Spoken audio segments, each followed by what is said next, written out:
उत्तर प्रदेश की योगी सरकार की कैबिनेट ने बैठक में 27 प्रस्तावों पर मोहर लगाई गई। गोरखपुर और मुरादाबाद में 100 बेड के अस्पताल बनाने के लिए जमीन देने का प्रस्ताव पास किया गया। दोनों जिलों में 5-5 एकड़ जमीन देने का प्रस्ताव पास हुआ, तो वाराणसी में मेडिकल कॉलेज बनाने के लिए 13 एकड़ जमीन देने का प्रस्ताव पारित हुआ। इस मेडिकल कॉलेज में 50% सीट श्रमिकों के बच्चों के लिए आवंटित होगी। कैबिनेट मंत्री सुरेश खन्ना ने बताया कि बैठक में कुल 28 प्रस्ताव आए थे, जिनमें से एक स्थगित हुआ, 27 को मंजूरी मिली और एक प्रस्ताव जो खारिज किया गया वो मदरसा शिक्षकों को ग्रेच्युटी वाला प्रस्ताव था। वहीं सीएम जोखिम पशुधन बीमा प्रबंधन योजना पूरे यूपी में लागू होगी और इसके प्रस्ताव पर कैबिनेट की मोहर भी लग गई है। इसके प्रीमियम का 85% सरकार देगी और 15% लाभार्थियों को देना होगा।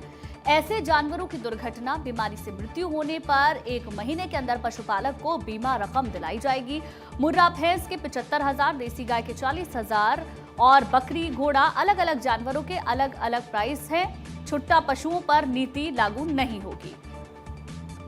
और वहीं उत्तर प्रदेश में स्टार्टअप मिशन डायरेक्टिव को मंजूरी दी गई है, जहां उत्तर प्रदेश में 17,000 स्टार्टअप्स हैं। स्टार्टअप्स पॉलिसी 2026 जारी की गई, इसमें सीईओ की नियुक्ति होगी। नए डेटा सेंटर नीति 2026 जारी की गई।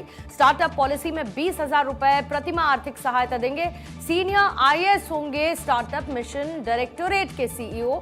गवर्निंग बॉडी भी बनेगी, जिसके अध्यक्ष चीफ सेक्रेटरी होंगे। कैबिनेट मंत्री धर्मपाल सिंह ने बताया है कि यूपी पशुधन सीएम जोखिम प्रबंधन, इसके साथ नस्ल सुधार बीमा, स्वदेशी गोवंश संवर्धन को लेकर कई प्रस्तावों पर मोहर लग गई। इसके अलावा वर्दी वाले विभागों में वेतन समिति की सिफारिश पर वर्दी का भत्ता और वर्दी की धुलाई का भत्ता करीब 50% तक बढ़ गया है।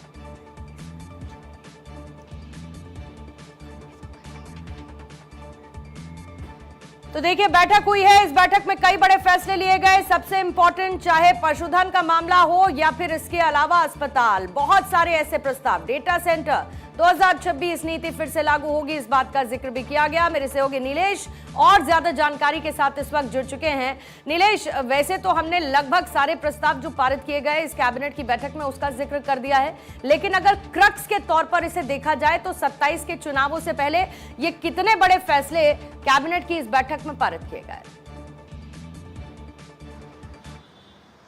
देखिए, बिल्कुल अगर हम उत्तर प्रदेश की योगी सरकार की कैबिनेट बैठक की बात करें तो 29 प्रस्ताव कैबिनेट बैठक में रखे गए थे, जिसमें 27 प्रस्तावों पर कैबिनेट बैठक में मोहर लगाई गई है। जिससे सबसे अहम प्रस्ताव की अगर हम बात करें तो जलालाबाद का नाम बदलकर परशुरामपुरी कर दिया गया है। उसके अलावा किसानों को एक बड़ी सौगात इस कैबिनेट बैठक में रखे गए प्रस्तावों के माध्यम से दी गई है, क्योंकि बरसात का समय शुरू हो गया है। उत्तर प्रदेश के तमाम ऐसे जिले हैं जो बाढ़ की चपेट में आ जाते हैं। हालांकि वहां पर व्यापक इंतजाम करने के निर्देश सरकार ने दिए हैं, लेकिन जो कैबिनेट में प्रस्ताव रखा गया है कि जो पशुधन होता है, यानी कि पशुओं से जुड़े हुए जो आकस्मिक जो घटनाएं होती हैं जिसमें पशुओं की जान चली जाती है, उसमें अब जो है सरकार की तरफ से सब्सिडी दी जाएगी। किसान 15% जमा करेंगे ताकि दैवीय आपदा में या कोई ऐसी घटना होती जिसमें पशुओं की मृत्यु हो जाती है तो उसका कुछ जो है पैसा वापस किसानों को मिल सके। तो ये बड़ा प्रस्ताव है जिसमें गायों को शामिल किया गया है। भैंस हैं, बकरियां हैं, घोड़े हैं, खच्चर हैं, ये ऐसे पशु हैं जिनसे किसान जो है अपनी आय को बढ़ाने का काम करते हैं। तो ऐसे में जब इन पर जो है बीमा योजना लागू होगी, जिसमें 85% जो धनराशि है वो सरकार देगी और 15% किसानों को देना होगा, तो ये अपने आप में बहुत बड़ा प्रस्ताव है। उसके अलावा उत्तर प्रदेश की जनता को लगातार स्वास्थ्य व्यवस्था को बेहतर उपलब्ध कराने का जो योगी सरकार का प्रयास रहा है, उसमें और व्यापक इंतजाम करने के निर्देश दिए गए थे। और आज कैबिनेट बैठक की अगर हम बात करें तो वाराणसी में मेडिकल कॉलेज बनाने का जो प्रस्ताव था उस पर भी मोहर लगाई गई है। उसके अलावा बदलते परिवेश को देखते हुए जिस तरीके से आईटी इलेक्ट्रॉनिक्स की लगातार जो सेक्टर है उसमें नौकरियों की भरमार है और ऐसे में उसको उत्तर प्रदेश में व्यापक तौर पर कैसे लागू किया जा सके, आईटी इलेक्ट्रॉनिक्स में कैसे उत्तर प्रदेश के युवा अपना भविष्य बना सके, इसको लेकर भी प्रस्ताव रखा गया था। उसको भी कैबिनेट में मंजूरी देने का काम किया गया है। उसके अलावा जो प्रधानमंत्री का सपना है आत्मनिर्भर भारत, कई बड़े फैसले लिए गए हैं कैबिनेट में और हमने उसका पूरा ब्यौरा रखा, लेकिन बड़ी बात यह है कि इन सारे कामों का क्रियान्वयन, उनकी रिपोर्ट और सीधे योगी आदित्यनाथ की नजर बहुत इंपॉर्टेंट है। मैंने बार बार इससे पहले भी क्योंकि 27 में होने वाले चुनावों का जिक्र किया है, क्योंकि जब काम धरती पर होंगे, जमीन पर होंगे, तो फिर आप ये बता पाएंगे कि आपने ये तमाम बदलाव किए जिसका फायदा चुनावों से पहले और चुनावों के दौरान भी मिलेगा।